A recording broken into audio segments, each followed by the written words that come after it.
ছয় প্রকারের নারী সারা রাত্র তাহাজ্জুদের নামাজ পড়ে পড়ে আল্লাহর কাছে দুহাত তুলে সেজদায় মাথা রেখে কেঁদে কেঁদে জায়নামাজ চোখের পানিতে ভিজিয়ে ফেলে, তবুও এই ছয় প্রকার নারীর দিকে আল্লাহ তাআলা রহমতের দৃষ্টিতে তাকাবেন না, মায়ার নজরে, দয়ার নজরে আল্লাহ তাআলা এই ছয় প্রকার নারীর দিকে তাকাবেন না। এই ছয় প্রকারের নারী কপাল পোড়া, এদের কপাল বড় খারাপ। এই ছয় প্রকারের নারী দুনিয়া ও আখিরাতে ধ্বংসপ্রাপ্ত। এই ছয় প্রকার নারীর কোনো দোয়াও কবুল করা হয় না। এমনকি এই ছয় প্রকার নারীর উপরে আল্লাহ তাআলার রহমত বরকত নাজিল করা হয় না। শুধু তাই নয়, এই ছয় প্রকারের নারী মৃত্যুর সঙ্গে সঙ্গে জাহান্নামে চলে যাবে। এরা জান্নাতের সুঘ্রাণও পাবে না। মৃত্যু হতে দেরি, এদের জন্য জাহান্নামের ফায়সালা হতে দেরি হবে না। নাউজুবিল্লাহ। সম্মানিত মা ও বোনেরা, শুনে রাখুন এবং জেনে রাখুন, ছয় প্রকার নারীর মধ্যে আপনিও আছেন কিনা। যদি থাকেন, আজকে এক্ষুনি আল্লাহর কাছে তওবা করে ক্ষমা প্রার্থনা করুন, সঠিক পথে ফিরে আসুন। আল্লাহ তাআলা অবশ্যই আপনাকে ক্ষমা করে দিবেন, আপনাকে সঠিক পথ দেখিয়ে দিবেন ইনশাআল্লাহ। বেঁচে থাকতেই গুনাহগুলোকে ক্ষমা করে নিন আল্লাহ তাআলার কাছ থেকে, কেননা মৃত্যুর পরে কোনো গুনাহকে ক্ষমা করে দেওয়া হবে না। জাররা থেকে জাররা পরিমাণ গুনাহের জন্য কঠিন শাস্তি ভোগ করতে হবে। সম্মানিত মা ও বোনেরা, চলুন আমরা জেনে আসি এই ছয় প্রকারের নারী কারা কারা। হাদিসে পাকের মধ্যে সর্বপ্রথম যেই নারীর কথা উল্লেখ করা হয়েছে তা হলো স্বামী বা পরিবারের প্রতি অকৃতজ্ঞ হওয়া। মহানবী হযরত মুহাম্মদ মুস্তাফা সাল্লাল্লাহু আলাইহি ওয়াসাল্লাম বলেছেন, জাহান্নাম আমাকে দেখানো হয়েছিল এবং আমি দেখলাম এর অধিকাংশ অধিবাসী হলো নারী, তারা অকৃতজ্ঞ। কেউ জিজ্ঞাসা করলো, হে আল্লাহর রাসূল সাল্লাল্লাহু আলাইহি ওয়াসাল্লাম, তারা কি আল্লাহর প্রতি অকৃতজ্ঞ? নবী করিম সাল্লাল্লাহু আলাইহি ওয়াসাল্লাম বললেন, না, তারা আল্লাহর প্রতি অকৃতজ্ঞ ছিল না, আল্লাহর প্রতি অসন্তুষ্টি ছিল না, তারা তাদের স্বামীর প্রতি অকৃতজ্ঞ ছিল, অসন্তুষ্টি ছিল, যার কারণে আল্লাহ তাআলা তাদেরকে জাহান্নামে দিয়েছেন। নাউজুবিল্লাহ। সম্মানিত মা ও বোনেরা, নারীদের প্রতি হাদিসে বিশেষ সতর্কতা রয়েছে যে তারা যেন স্বামীর প্রতি কৃতজ্ঞ থাকে। স্বামীর ভালো ব্যবহারকে তুচ্ছজ্ঞান করা বা অকারণে অভিযোগ করা ইসলামে কঠোরভাবে নিষিদ্ধ। এই আচরণ পারিবারিক শান্তি নষ্ট করে এবং পরকালীন শাস্তির কারণ হতে পারে। সম্মানিত মা ও বোনেরা, দ্বিতীয় যেই কারণটি হাদিসে পাকের মধ্যে এসেছে, যেই মহিলার কথাটি এসেছে তা হলো পোশাক পরেও নগ্ন হওয়া। সম্মানিত মা ও বোনেরা, পোশাক পরেও আবার কিভাবে নগ্ন হতে পারে? নবী করিম সাল্লাল্লাহু আলাইহি ওয়াসাল্লাম বলেছেন, দুই শ্রেণীর জাহান্নামী মানুষ রয়েছে যাদেরকে আমি দেখিনি। এক নাম্বার, একদল নারী হলো যারা পোশাক পরা সত্ত্বেও নগ্ন। তারা আকর্ষণীয়ভাবে হাঁটে এবং অন্যদেরও গোমরাহ করে। সহিহ মুসলিম হাদিস নাম্বার 2128।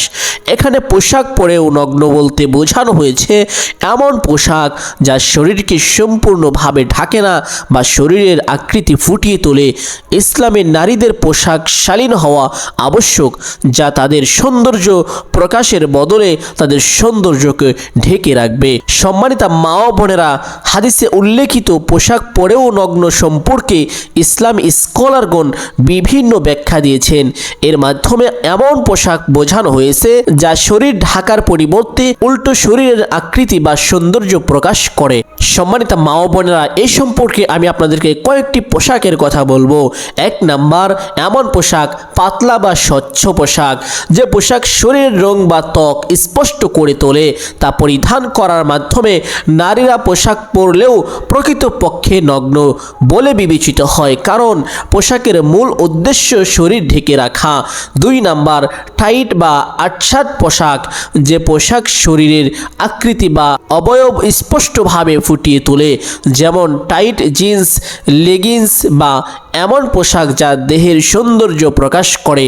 3 নাম্বার অশালীন পোশাক, যে পোশাক নারীর সৌন্দর্য প্রকাশের উদ্দেশ্যে তৈরি এবং যা মানুষকে অন্যায়ের দিকে আকৃষ্ট করতে পারে। উদাহরণস্বরূপ এমন পোশাক যা কেবল নির্দিষ্ট অংশ ঢেকে এবং বাকিটা খোলা থাকে, এমন পোশাকের কথা বলা হয়েছে। 4 নম্বরে প্রদর্শনমূলক পোশাক, যে পোশাকের মাধ্যমে কেউ নিজের সৌন্দর্য প্রদর্শন করে, অন্যদের দৃষ্টি আকর্ষণ করতে চায়, তা ইসলামে নিষিদ্ধ। 5 নাম্বার যে পোশাকের কথা উল্লেখিত হয়েছে, ইসলামে নির্ধারিত পোশাকের নিয়ম লঙ্ঘন। ইসলামে নারীদের পোশাক এমন হওয়া উচিত যা শরীর পুরোপুরি ঢেকে রাখে এবং শালীনতার প্রতি হয়। হাদিসের সতর্কতা, নবী করিম সাল্লাল্লাহু আলাইহি ওয়াসাল্লাম বলেছেন, তারা জান্নাতে প্রবেশ করবে না এবং জান্নাতের সুগন্ধিও পাবে না, যদিও জান্নাতের সুগন্ধি বহু দূর থেকে পাওয়া যায়। সহিহ মুসলিম হাদিস নাম্বার 2128। হাদিসে পাকের মধ্যে 3 নম্বরে যেই নারীর কথা এসেছে তা হলো পরনিন্দা ও গীবত করা। সম্মানিত মা ও বোনেরা, এই বিষয়টি বেশিরভাগ মহিলারা করে থাকেন, যে পরনিন্দা করেন, গীবত করেন। সম্মানিত মা ও বোন, আল্লাহ পাক রব্বুল আলামিন বলেন, তোমাদের কেউ কি চায় যে সে তার মৃত ভাইয়ের গোশত খাবে? অবশ্যই তোমরা তা ঘৃণা করবে। সম্মানিত মা ও বোনেরা, পরনিন্দা তথা গীবতকারীকে আল্লাহ তাআলা তার মৃত ভাইয়ের গোশত খাওয়ার সঙ্গে তুলনা করেছেন। নাউজুবিল্লাহ, যারা গীবত করলো তারা যেন তাদের মৃত ভাইয়ের গোশত খাইল। সম্মানিত মা ও বোনেরা, কখন কি পারবেন আপনারা মৃত ভাইয়ের গোশত খাইতে? অবশ্যই আপনারা পারবেন না। অতএব আপনারা জেনে রাখুন, যারা গীবত করে তারা যেন তাদের মৃত ভাইয়ের গোশত খায়। সম্মানিত মা ও বোনেরা, কত বড় ভয়ঙ্কর একটি কথা। আজ থেকে গীবত করা ছেড়ে দেন, পরনিন্দা করা ছেড়ে দেন। ইনশাআল্লাহ আল্লাহ তাআলা আপনার জন্য নাজাতের জরিয়া করে দিবেন ইনশাআল্লাহ। মহানবী মুহাম্মদ সাল্লাল্লাহু আলাইহি ওয়াসাল্লাম বলেছেন, তুমি কি জানো গীবত কি? এটি হলো তোমার ভাই সম্পর্কে এমন কিছু বলা যা সে পছন্দ করে না। সম্মানিত দিনী ভাই ও বোন, গীবত বলতে যা বোঝা যায়, আমরা এমন কিছু বলে থাকি যে আমাদের এক ভাই তা পছন্দ করে না, সে ভাইয়ের নামে আমরা এমন কিছু বলে থাকি, সেটা হোক সত্য কিংবা মিথ্যা, এটা হচ্ছে গীবত। এই কাজ কখনোই করা যাবে না। সম্মানিত মা ও বোনেরা, গীবত একটি বড় গুনাহ, এটি নারীদের মধ্যে বেশি হতে পারে, তাই বিশেষভাবে সতর্ক করা হয়েছে নারীদেরকে। একজনের দোষ নিয়ে আলোচনা করা বা তাকে অপমান করা জাহান্নামের কারণ হতে পারে। সম্মানিত মা ও বোনেরা, এই সমস্ত কাজ কখনোই করা যাবে না। যাদের মধ্যে এই সমস্ত অভ্যাস রয়েছে, আজ থেকে অভ্যাসকে পরিবর্তন করুন। ইনশাআল্লাহ আল্লাহ তাআলা আপনার জন্য নাজাতের জরিয়া করে দিবেন ইনশাআল্লাহ। হাদিসে পাকের মধ্যে 4 নম্বরে যেই নারীর কথা বলা হয়েছে, সম্মানিত মা ও বোনেরা লক্ষ্য করে শুনবেন। নামাজ এবং ইসলামের ফরজ বিধান যারা লঙ্ঘন করে তাদের কথা বলেছেন। আল্লাহ পাক রব্বুল আলামিন বলেন, তাদের পরে এমন এক প্রজন্ম এলো যারা নামাজ ত্যাগ করলো এবং প্রবৃত্তির অনুসরণ করলো, তারা শীঘ্রই জাহান্নামে যাবে। নাউজুবিল্লাহ। হযরত মুহাম্মদ মুস্তাফা সাল্লাল্লাহু আলাইহি ওয়াসাল্লাম বলেছেন, নামাজ ত্যাগ করা কুফরি এবং ঈমানের মধ্যে পার্থক্য সৃষ্টি করে। সম্মানিত মা ও বোনেরা, যেসব নারী ফরজ ইবাদত বিশেষ করে নামাজ ও রোজা পালনে অবহেলা করে, তারা জাহান্নামে যাওয়ার উপযুক্ত হতে পারে। ফরজ ইবাদত পালনে যত্নশীল হওয়া পরকালীন মুক্তির মূল চাবিকাঠি। সম্মানিত মা ও বোনেরা, কখনোই ফরজ নামাজ ত্যাগ করবেন না। প্রত্যেক ওয়াক্তে সময় মতো ফরজ নামাজ আদায় করিবেন ইনশাআল্লাহ। আল্লাহ তাআলা আপনার জন্য নাজাতের জরিয়া করে দিবেন ইনশাআল্লাহ। হাদিসে পাকের মধ্যে 5 নম্বরে যেই নারীর কথা বলা হয়েছে তা হলো জাদু ও কুফরিতে জড়িত থাকা। সম্মানিত মা ও বোনেরা, আল্লাহ তাআলা বলেন, তারা শিখলো এমন জাদু যা তাদের এবং তাদের স্বামী স্ত্রীর মধ্যে বিচ্ছেদ ঘটায়। মহানবী হযরত মুহাম্মদ মুস্তাফা সাল্লাল্লাহু আলাইহি ওয়াসাল্লাম বলেছেন, যে ব্যক্তি জাদু চর্চা করে এবং তওবা না করে মারা যায়, সে জাহান্নামে যাবে। নাউজুবিল্লাহ।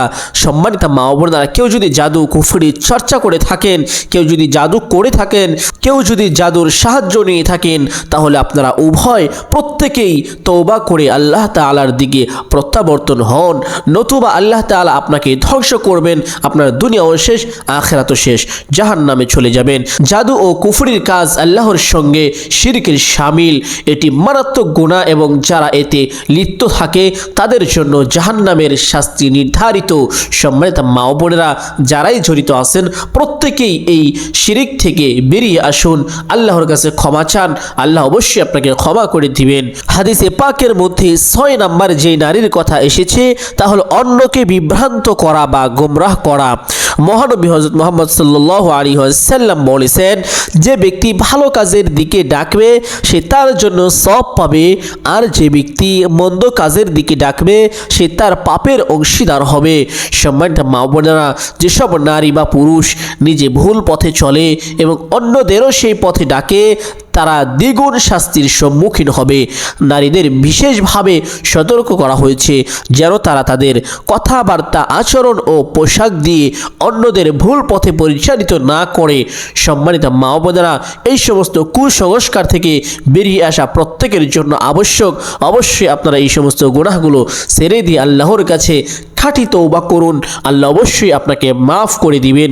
সম্মানিত মা ও বোনেরা, প্রত্যেকেই আল্লাহ তাআলার কাছে একটি ছোট্ট ইস্তেগফারের মাধ্যমে তওবা করবেন। আস্তাগফিরুল্লাহ আস্তাগফিরুল্লাহ, এভাবে তওবা করবেন, আল্লাহ আপনাকে ক্ষমা করে দেবেন ইনশাআল্লাহ। সম্মানিত মা ও বোনেরা, আশা করি ভিডিওটি প্রত্যেকের জন্য উপকারী ছিল। অতএব আপনারা চেষ্টা করবেন ভিডিওটি বেশি বেশি শেয়ার করে অন্য সকল দিনই মা ও বোনদেরকে সচেতন করে দেওয়ার জন্য। ভালো থাকবেন, সুস্থ থাকবেন, দোয়া করবেন। আসসালামু আলাইকুম ওয়া রাহমাতুল্লাহি ওয়া বারাকাতুহু।